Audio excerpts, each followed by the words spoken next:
Right over here, first question. Hello, so my question is actually about Stardust and not Daredevil, which is probably odd. But because I know Neil Gaiman was a producer on the movie, did you acquaint yourself with the material before jumping in? Because it's a deeply weird book and a weird and wonderful movie. So how much research did you do on the role before doing everything? Well, I read the book a couple of times.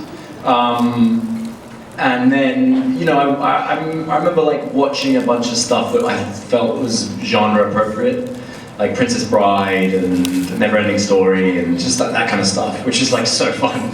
It's so fun when you get to the research you do for a project. It's like really fun stuff, you know. And talked to Neil a bunch. I recently bought the Stardust graphic novels. Which I didn't have. I don't know if they were around then, but I didn't know about them. And I remembered that there's a character that we took out of the film. Tristan has like a little friend. Does anyone know this? No. In the book, there is another main character, which is Tristan's like little helper friend guy. I can't remember his name, but I just was reading my daughter the graphic novels and I was like, oh yeah, we took that character out. So yeah, I mean, I read a bunch of Neil's stuff and yeah. Thank you. Thank you, great question, you're great. Next question. Big fan. Thank you. My name's Michael. Hi, Michael. I'm actually going to school to become a film director. So Nice, good luck. Thank you. So what is it like to work on these big productions and work with these big directors on Daredevil and like No Way Home and everything? Well, yeah, so No Way Home is very different from our show. But I guess it doesn't feel massively different when you're on set. It's still. I've been doing this now for 20-something years, and I still kind of get goosebumps, like sometimes when I'm on set doing a particular thing. So I'm filming something at the moment, and we were on set the other day, and it's a really cool sequence that we've been filming, and it takes a whole week to shoot. And I was getting to work each day, and just like thinking, this is so cool. This is so. So yeah, it's really like the stuff of dreams. I'm so grateful I'm still like managing to play this character. My knees hurt a lot more than and my back and stuff, but it's totally worth it. Thank you so much. Thank you. We talked about this before. Might even do a little behind the scenes for them. On No Way Home, if you reach out, you catch the brick. But when they filmed it, it wasn't a brick. It was a snow globe. It was a snow globe. Yeah, and like I wasn't sure if I was allowed to say that. I don't know what the rules are, but I noticed someone showed me online, like some super nerdy fan had worked out that my hand wasn't the right shape for the brick. And so like he somehow deduced that it wasn't originally a brick. I was like, wow, you have way too much time. But she was right. Yeah, it's amazing. All right, next question. Hi, I wanted to ask, as an actor, what is the biggest thing that helps you get into character, and does that change depending on the project you're on, especially going from film to TV to theater and back and forth? I think it probably does. Yeah, I think like I try to find things that make me feel like what I think that person feels like. Shoes is a big one for me. Like I have to have the right shoes. I don't know why that is. I feel as a human like different based on the shoes I wear that day. I don't know what. That's so weird. But you know what I mean? Like I think I talk to people differently. I hold myself differently based on the shoes that I'm wearing. And so it's really important for me to find the shoes. The shoes. Like I'm working on something for many moons away, and I was talking to the costume designer about that, and she brought up Birkenstocks. Right? And I'm like, oh wow. I have a lot of processing to do around that. So yeah, shoes are a big one for me. I don't have, other than shoes, I don't have a lot of opinions about costume. I like to be told what they think is right. But I know other people feel very, they're very clear about what the costume's going to be. For some reason I do a lot of accents. I'm always doing accents, which is ironic because I'm not actually that good at accents. I could do a good job, but I can't, it takes so much work for me, like so many hours and hours and hours of working on it. But for whatever reason, I've become one of those guys who just always does accents, and no one ever knows that I'm English until I speak. Like so many people at these things are like, I go, hey, nice to meet you, and they're like, but yeah, like, so whatever makes you feel like what you think the person feels like. Yeah. Thank you. Thanks, great question. When you mentioned your shoes, I can see all the heads nowadays, they all look down and see what shoes they're wearing. Yeah. You're playing a character that doesn't use like a lot of special effects to make his powers on screen. You're not like waving your hands and the lasers come out. And I understand that there are times that you're putting in like a lot of work for trying to affect that. Like one time you were talking about trying to catch a shirt behind your back, and it took you like an hour and a half because the character doesn't need to look to see a shirt. You do. Like, what's the pretty much the hardest thing that you've done as the character to get that effect of he has these powers, I don't, but I have to present that? Yeah, really good question. So there's no one thing that's like there's no one thing. I remember there's a lot of days where we're trying to do something. The shirt is a really good example. So we had this idea with Rosario, who's here today, in the first season, that she would throw me my shirt and from behind me, but she wouldn't announce it. She would just be like, in the middle of a challenge, it's in episode 4 of the first season, and she throws it, and without looking, I would just grab it and put it on. And of course, but we're in the middle of a conversation, so we had to have, one of the ADs had to be watching it, and we had to time it, and so as she's saying her line, and then the AD would say 3, 2, 1, go, and then we'd do it until it worked. And so it would feel like, because that's how Matt would experience the world, right? And I just love that stuff. I think it's so fun. When you get it right, it's so, I feel like it's super cool. We were doing a scene the other day, I think this is not a spoiler. We were doing a scene the other day where I blow my nose, so I put a waste, I didn't tell anyone this, I just did it. I put a waste paper basket behind me, and just for fun was like, blew my nose and threw it to see if it would go in. But the camera wasn't going to see it, so I was just doing it to have fun. But it was like, apparently it was like the perfect shot. It literally went, boom. and so the directors were like, oh, we got to do that again, let's get that. And then of course I couldn't do it again. But we got it. But I love that stuff, man. Anything that's like, with this character, it's so cool that there's this specific detail about him that he experiences the world unlike anyone you've ever met. And every time we get a chance to reference that is really important to me that we do that, because I just think it's so cool. Thank you, great question. The thing about Matt Murdock is, he's the mayor without fear, but it doesn't just like, I think the way you portray him, he's fearless in like court. He's fearless in like his everyday life. He doesn't have those little trepidations or nagging doubts. He seems to be so confident in what he's doing. He doesn't have that nagging doubt that a lot of us do. I think it's a really... So I think he does. Oh, really? I think he does, and I do think he does experience fear. But that's what makes him so cool, is because when he experiences that fear, his next reaction to that is, I'm doing it anyway. You know? And I think that's what makes me excited about that character, is that, because it's human, right? There's no such thing as, I don't feel fear.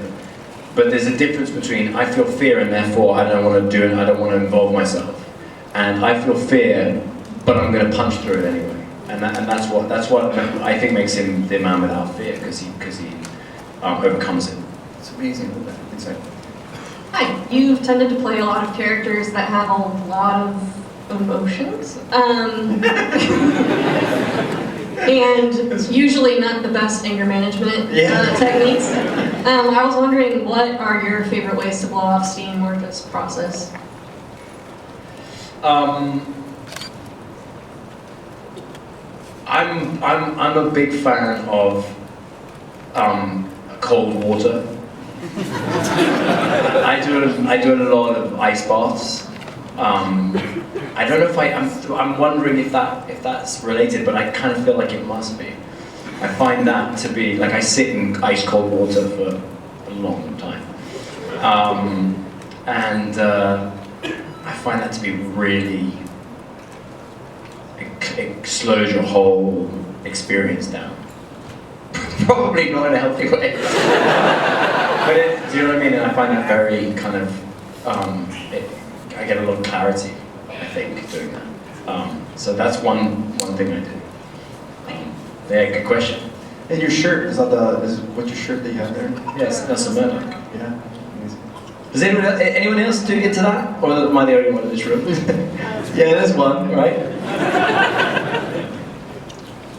Hello, Charlie. Hi. I heard you have a theater background. I love theater.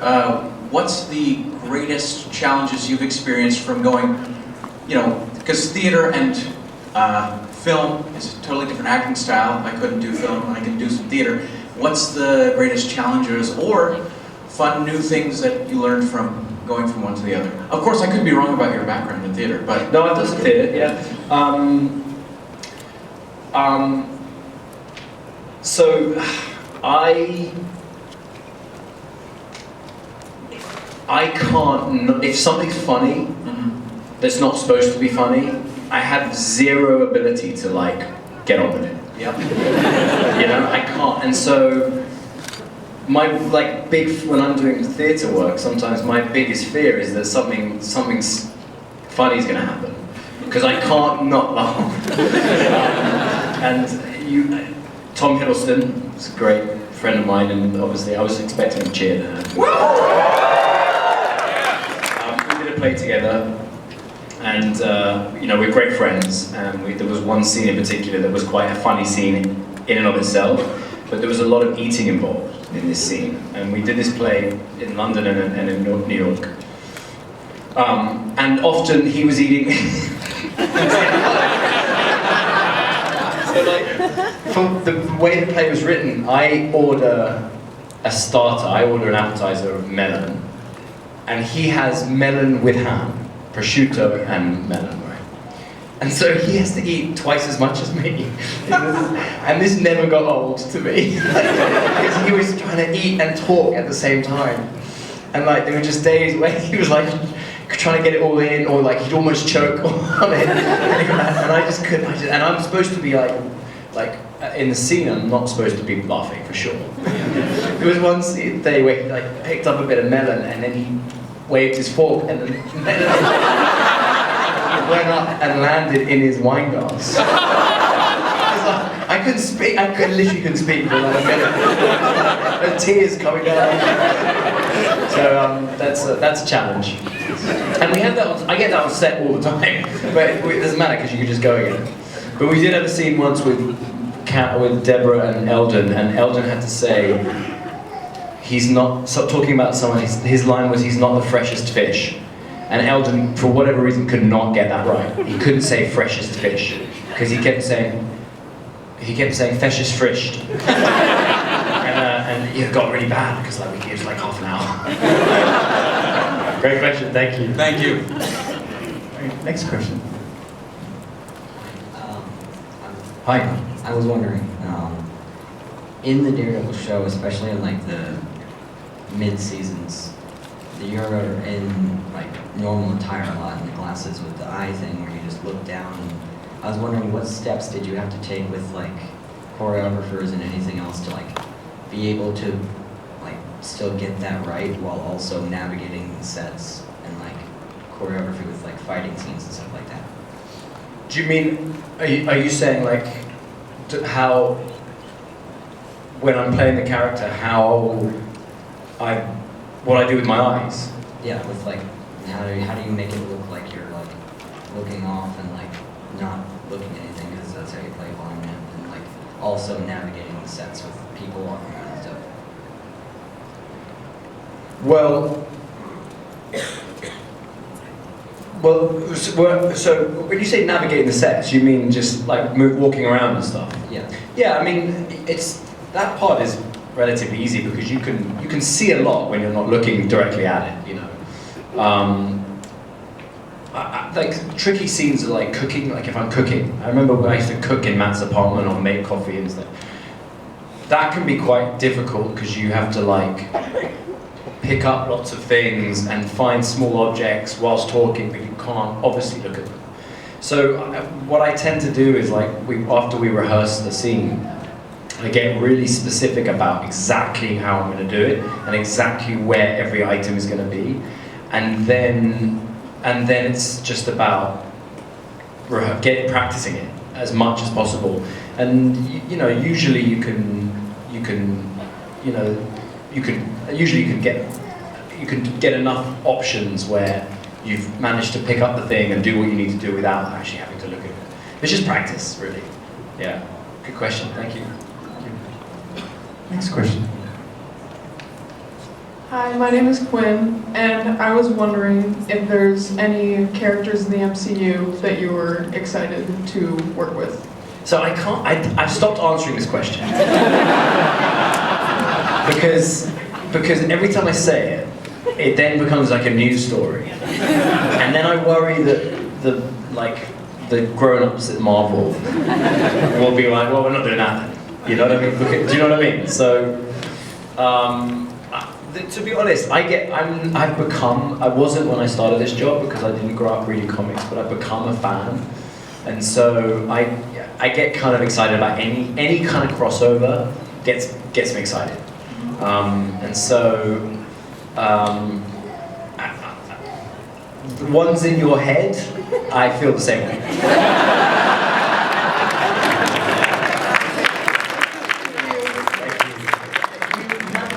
Fan because you mentioned to me one time you were talking about how when you were preparing for the role of Daredevil, you would get on the subway train and read. Yeah.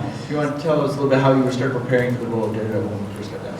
Yeah. So I mean, when I first got the job, there was a lot of work for me to do to prepare for the role. Like, you know, he's visually impaired. He's a martial artist. He's much bigger than I was.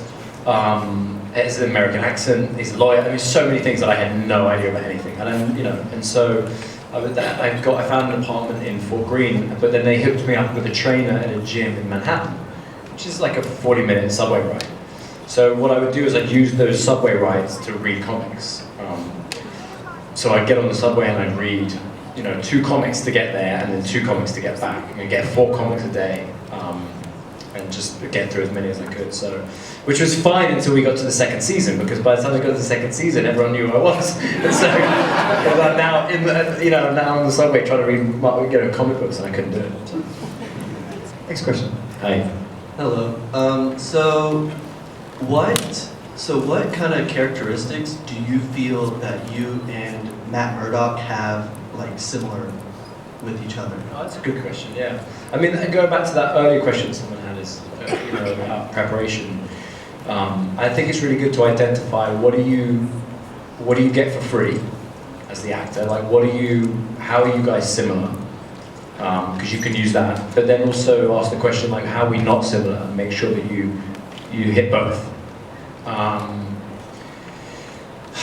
are we similar?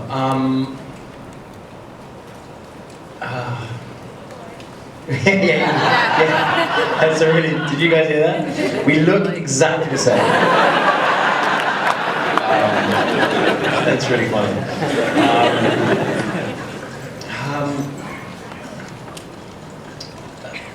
I think we both have a similar sense of humor, quite a dry sense of humor at times. But you know what? The more I think about it, the more I've focused on the elements where we're different, and that's been helpful to me. Like one of the things I love about playing Matt is he's not a people pleaser at all. Like, he doesn't care. He'll tell you the truth, and then he lets you deal with the feelings that you have about it. But he doesn't try and manage anyone else's feelings. He tells them the truth. And that's really refreshing, because I'm not like that. Like, I'm like a people pleaser. I don't want people to feel unhappy or sad about something, So I try and sugarcoat things, and he doesn't do that at all. I have, as someone else referenced, I have a better anger management than Matt does, thankfully. Yeah, good question. I mean, there's a few things in there. Yeah. What motivated me to do what? To play the role as Daredevil. Oh, I was just out of work.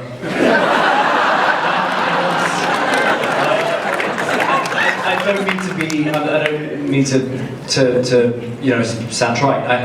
As an actor, as a young actor, you just get any job you can get. At first at least, until you become I mean, even to this day, I still have to work and try and get work. And yeah, what happened? The journey for me was they sent me an audition. It wasn't called Daredevil. It was the character's name was Alex. I remember that. I didn't know anything about it, but my agents were like, "There's an audition for you to go to." I went to the audition, and that went well. And then they told me what it was. And then I had like a screen test, and then I had a Skype with the producers, and then I had to fly for another screen test. But at some point, they let me go into Disney in London, which Disney has an office in London. And I was allowed to go and read the first 2 episodes, which had been written by Drew Goddard. And they put me in a room, and I read, and I had a guy watch me read them, because just so I don't know, what was I going to do? I mean, maybe photograph or something.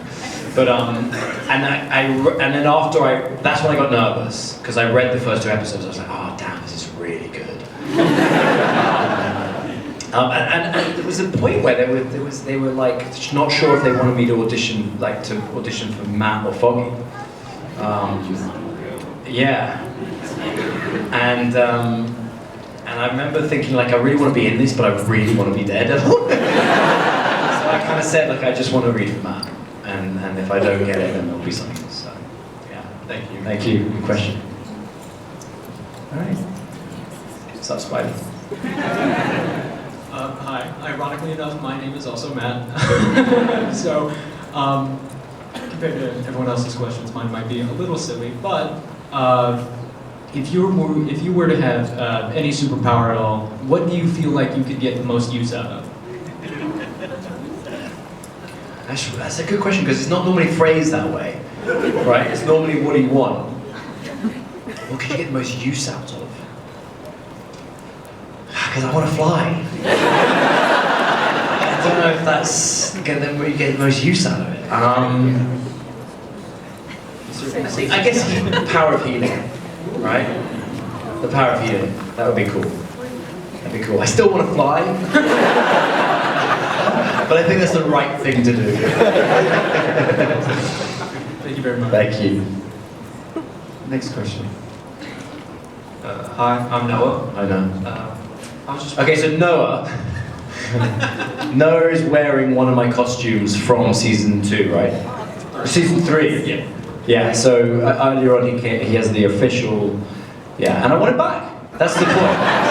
So if you guys could all get him the invitation to the Daredevil Born Again premiere, then maybe. So that's season 3. I thought it was 2. That's season 3. Season 3. When I was like a homeless person. Yep. I was just wondering, since it's been a while since the original Netflix show and the new show, were you cautious or nervous, or did you just put the Matt Murdock shoes on and you're like, let's get back to work? I was a little nervous.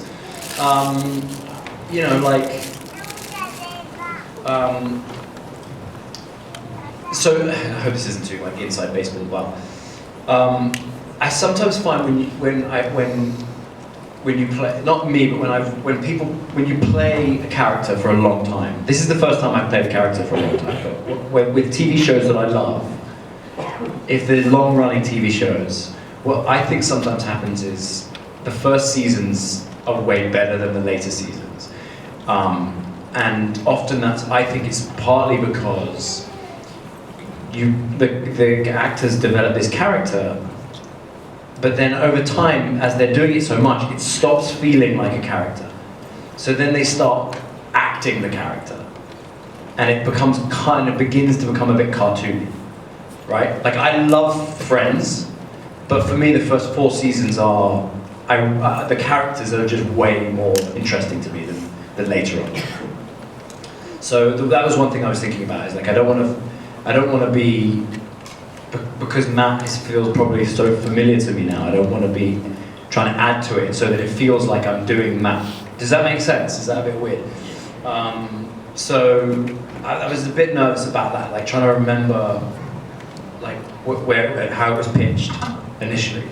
And what I've always loved about our show was that it's just really these characters hopefully feel really human. I mean, I guess we'll find out if I've succeeded. But they let me watch a little bit of it, and I feel good about it. So, yeah, thank you. Thank you. Good question. So I got to ask, we asked the audience before you got here, and you're one who can definitively tell us. Don't judge me. All right, I'm not going to check you out. A lot of cameras popped up though. Who's the bigger baddie, Thanos or Kingpin? I don't want to go to work on Monday with Vincent having said someone else. That's the answer right there. Yeah, that's the answer right there. Yeah. All right, next question. Charlie. Hey, buddy. Hey. So, what do you do for some of your vocal exercises for when you like have to get an accent for character? Say again? What do you do for some of your vocal exercises, like when you get into maps?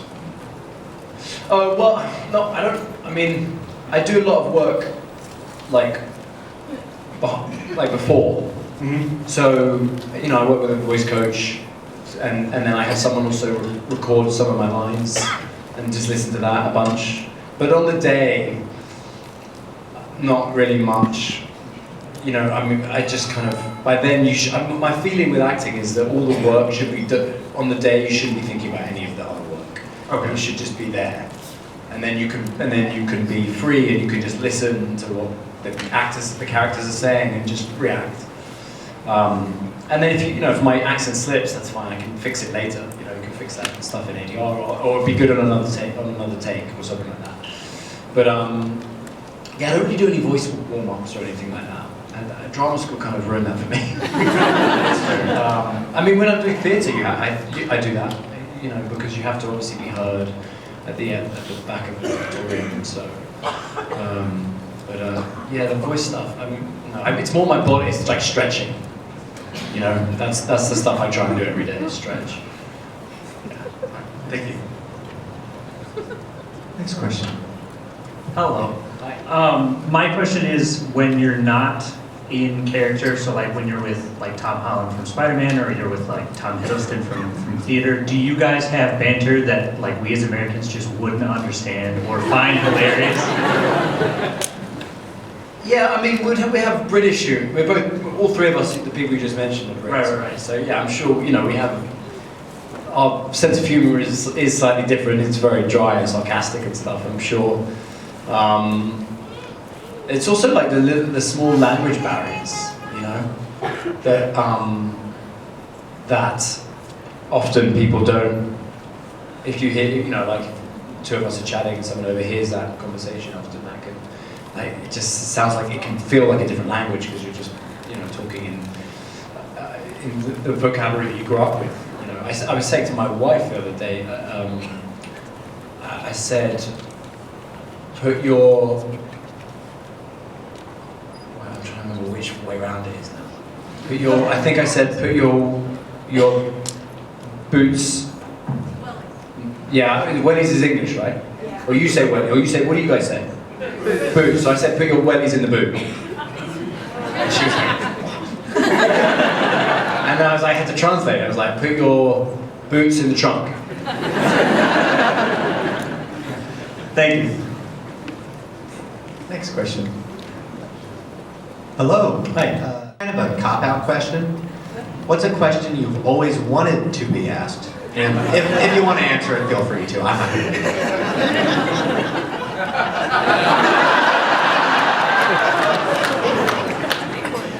It's a question I've always wanted to be asked. How much should I make a check out to? I don't know if I've ever wanted to be asked a specific question. Yeah, I don't. I can't. Honestly, it's a great question, but I don't think. You're like, how did you become so good looking? Oh, that's really uncomfortable. I'm one of those people who are horrified by any compliment. It makes me so uncomfortable. So like, anything like that is like, yeah. Thank you. Next question. Hi, I'm Phoenix, and my top question for you is: what is your favorite scene in Daredevil?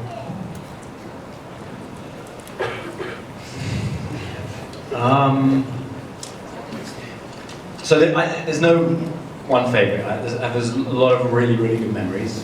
I'm not sure. I haven't seen all of it, so I don't. But in terms of like when we shot it and stuff that I really enjoyed shooting, I'm really proud of the fight scene in season 3 in the prison, just because I was able to do so much of that, and it was such a big achievement, and it was such a hard few days, and I just think it's so cool. It just came out so well, so I'm really proud of that. There's a period of season 2 where Matt and Karen get really close, and we go on like a few dates, and we have a kiss, and then at night he's then going out with Elektra, and that was just really fun. Because it was like fun. It was fun in a challenging way, because I really believed, I truly believe that Matt loves Karen, but he also loves the danger of Elektra, and I just saw that as a really fun challenge, because I wanted it to feel authentic and romantic, but not like duplicitous. I felt like if you watch that and it comes across as him being like not a good dude, that would be wrong for him. It's I feel like you have to feel like he's being pulled in 2 different directions and he's doing his best. But they're just such different people. It was really fun. Thank you. Yeah. There was a cool little story about that. I remember we had Elodie plays Elektra so wonderfully, and she has a scene. We have a scene together in a diner. And it was written that she's eating a lot of food. She's ordered a lot of food, and she's eating a lot of food, and I'm sat there just angry, or whatever. And on the first take, I remember we sat down, and we still didn't know each other this well that well at this point. And we sat down, and in the first take, which is like a wide, she ate like a hamburger and 2 slices of pizza and a bunch of French fries. And I was like, oh my God, that is a lot of food in the first take. You gotta manage that. You got a whole day. And then by like the 3rd take, we're not even in the close-ups yet. She's like, I'm so stuffed. Yeah, what do you do? You gotta slow down. Anyway, by the end of the day, I felt so sorry for her. I was like, she's not gonna make it.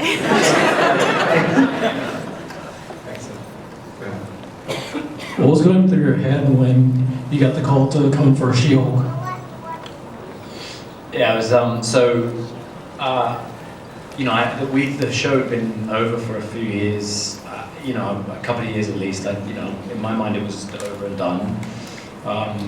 And out of the blue, I got a call from Kevin, and it was pretty surreal. It was in the middle of COVID, and I actually thought he was calling. I genuinely thought he was calling because maybe we're going to try and do some, big charity event, something, raise money for people suffering with COVID, and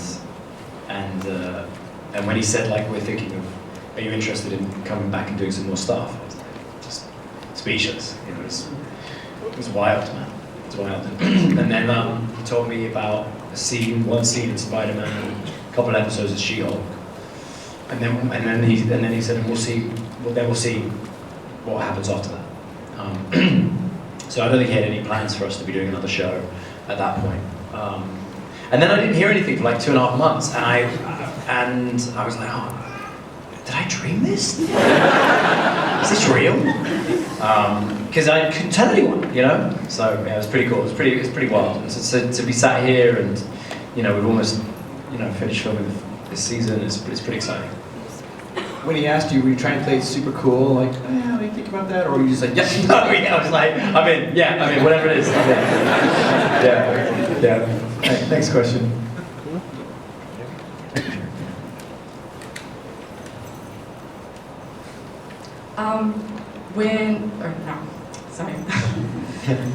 What would you say is your favorite like character moment for Daredevil in the show? What do you mean? Like that is a good like defining character scene, like that makes you think that's like a core element of Matt, like a scene from it. If there's. Yeah.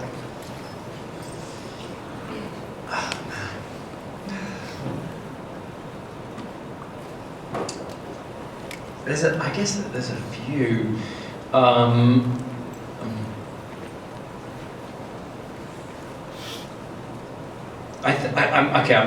sure there's many. I'm trying to think of a really good example.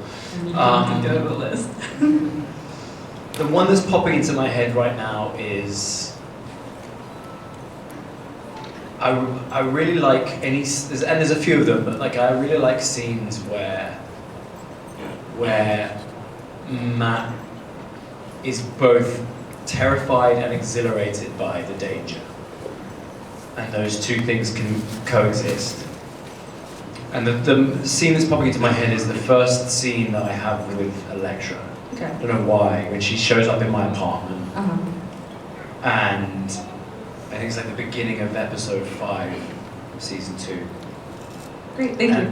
Yeah, no, and I just seem to remember, I'm not sure if I've ever seen it, but I remember when we shot it, it was like that, trying to find that placement of like, this is terrible news, how exciting. Yeah, Thank you. Great question. I think you actually described why people love Daredevil so much, though. Is for like the other characters, it's fun to watch, it's a spectacle, but we don't really fear for them. We know that they're always going to come out. Daredevil, it's thrilling but terrifying because you're so relatable, and we worry about the character. Like, is he going to make it? Because sometimes you get your butt handed to you, and it's just it's so refreshing to watch a character like that because it's very relatable, and you portray that so well on the screen for us that we can identify with that. I think also with Matt, there's other things at stake. You know, like it's not just whether he makes it, whether he's going to survive literally, but it's also whether he's going to cross a line that he can't come back from, both in terms of both morally, but also from his religious background. You know, those are so there's lots of plates in the air. And we've seen it in the show as well. You've seen him have to, like, at times he's had to like put it away because he can't deal with that level of responsibility and with what's going on inside him. Yeah. All right, we have time for one more question right here. Okay, thank you. I did not think this was going to be the last question because this is going to sound crazy. I have not seen Daredevil. It's on my list, I promise. But I have heard that because you couldn't like look at someone directly because you're playing a blind guy, that you had issues afterwards, like after the show, making eye contact with people. Is that like true? No, I know what you're referring to. There's a story out there which is kind of maybe true. I mean, it kind of got slightly blown out of proportion, but you know, I auditioned for another role and a few other roles, and you know, I was so used to playing this character that I was not looking at my fellow actors. It's just forced to happen, you know. It was a small story that I told, and it's become a big thing, and it's kind of true, but not as, it wasn't like an issue. You know? It was like, you know what I mean? Yeah. Do you want to? Does this guy want to ask one last question? And thank you. 42 seconds. Go ahead. What was the main Daredevil comic run that inspired the way that you played him? Yeah, good question. So the one that I always read before each season is I go back to 2011, I think, or was it 2008? I can't remember where it starts. But the Bendis Belief stuff, I always go back to that. And then there's a few on my list that I think of as like iconic for the show that we're trying to make. Frank Miller's runs, the Brubaker Arc stuff, Daredevil Yellow, Jeff Loeb, Tim Sale's Daredevil Yellow. A lot of stuff that Joe Quesada did that I really like, Guardian Devil, all that stuff. End of Days, David Mack. So there's a few, but like the Bendis Malik stuff, right? I think in terms of tone, it's hard to beat. Thank you. Thank you. You guys, you can please give me a huge round of applause.